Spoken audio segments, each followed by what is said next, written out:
जैसे एक भक्त का भी होता है, एक शिष्य का भी होता है और एक इंसान का भी होता है। भगवान भी परीक्षा लेते हैं अपने भक्त की जब जीवन सफल बनाने के लिए। अध्यापक भी परीक्षा लेते हैं अपने शिष्य की जब उनको कामयाब बनाने के लिए, सफलता बनाने के लिए। बाजार से कोई सामान लेने के लिए हम तुम सामान को कितनी बार चेक करते हैं, इसी प्रकार से भगवान भी अपने भक्त की परीक्षा लेकर के उसे चेक करता है।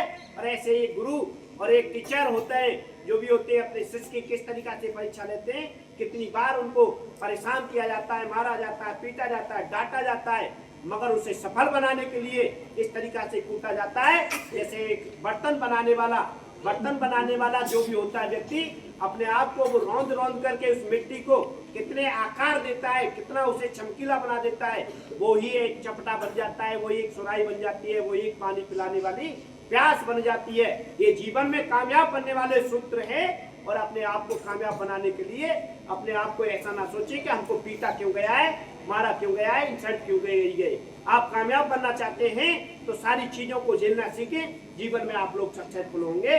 जब भगवान कष्ट देते हैं तो उसको अपना बनाने के लिए देते हैं। ऐसे ही कोई शिष्य को परेशानी हो रही है, दंडित किया जा रहा है, उसे बेइज्जत किया जा रहा है, तो समझ लो उसके एनर्जी ऊर्जा के साथ में उसको जगाया जा रहा है, क्योंकि वो कामयाब बनने के लिए तैयार है, तत्पर है।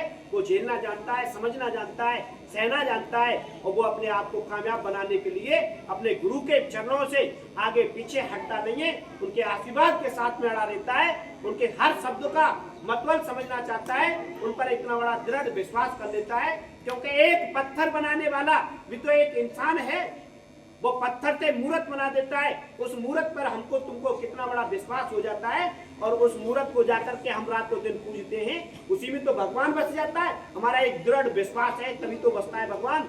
इसी प्रकार से हमें इंसान के रूप में हमारे माँ बापों ने भी तो हमको बनाया है, हम भी तो उनकी देन हैं, जब भी उनको हम पूछते नहीं है। आप लोग अपने माँ बापों को कभी कष्ट पीड़ा ना दें, क्योंकि माँ बाप हमको जीते जागते भगवान के रूप में दर्शन देते हैं। सुबह शाम हमारी रक्षा करने में लगे रहते हैं, सुबह शाम हमारी धूप में माँ लेके जाती है। जब आप लोगों के सर में दर्द होता है, आप लोगों के पैरों में दर्द हो जाए, परेशानी हो जाए, तो माँ ऊपर छत पर या किसी धूप में सामने ले जाएगी, मगर अपने कपड़े का पल्लू लेकर के उसको ऊपर पर फिर भी रख लेती है कि धूप ज्यादा ना लग जाए। उस बात को सोचो, उस माँ के प्यार को देखो, उस माँ बाप के प्यार को देखो, सपना देखो। एक अंगूठा हमारे हाथ से कम कर दिया जाए तो आप लोग 4 उंगलियों से काम नहीं कर सकते, इस पेन को चला नहीं सकते, क्योंकि अंगूठा के बिना हम अधूरे हो जाते। ऐसे माँ या बाप को हमारे जीवन से हटा दिया जाता है, कष्ट पीड़ाओं के बाहर आ जाती हैं और हमको कोई शक्ति के अनुसार आगे बढ़ाने वाला नहीं मिलता है। थैंक यू बेटा।